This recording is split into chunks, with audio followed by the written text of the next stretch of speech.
نبی کریم صلی اللہ علیہ وسلم لوگوں سے بیعت لیتے تھے، آج بھی علماء لوگوں سے بیعت لیتے ہیں۔ کیا علماء کا بیعت لینا جائز ہے؟ اگر جائز ہے تو سلفی علماء کیوں لیتے ہیں؟ اگر جائز ہوتا تو سلفی علماء لیتے، کیونکہ ہمیں دیکھنا ہے کہ پیارے رسول کے دین کو صحابہ نے کیسا سمجھا۔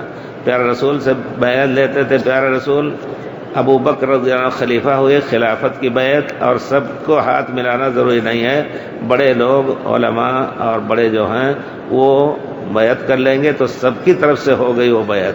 بیعت کا مطلب ہے کہ ہم آپ کے مبارکبادی ہو، آپ کو چنا ہے لوگوں نے، اس کے لیے حضرت عمر، ابو بکر۔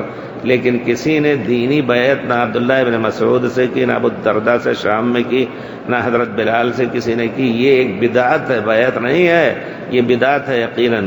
لیکن ہندوستان کے اندر ہمارے خاص طور پہ علماء دیوبند اور علماء بریلی، ان کے ہاں بیعت کی بدعت چل رہی ہے، اور جو نقشبندی، چشتی، قادری، سہروردی ایک انتصابات ہیں، سب سے کامل وہ ہے جو چاروں انتصابات کی بیعت لیے ہو۔ یہ سب سے بڑا کیا جاتا۔ مولانا ابو الحسن ندوی کو سنتے ہیں آپ، وہ چاروں انتصابات کے منتصب تھے، اور مولانا عبد الکریم پاریخ کو انہوں نے اپنا نائب بنا۔ بڑے مسائل ہیں، اللہ خیر کرے۔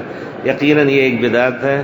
اگر یہ چیز ہوتی تو صحابہ کرام لیتے، ائمہ اعظام نے بیعت نہیں لی۔ لیکن دین میں بہت سی بدعتیں جہاں نکلی ہیں وہ دین کو نہ سمجھنے کی بنا پر۔ جی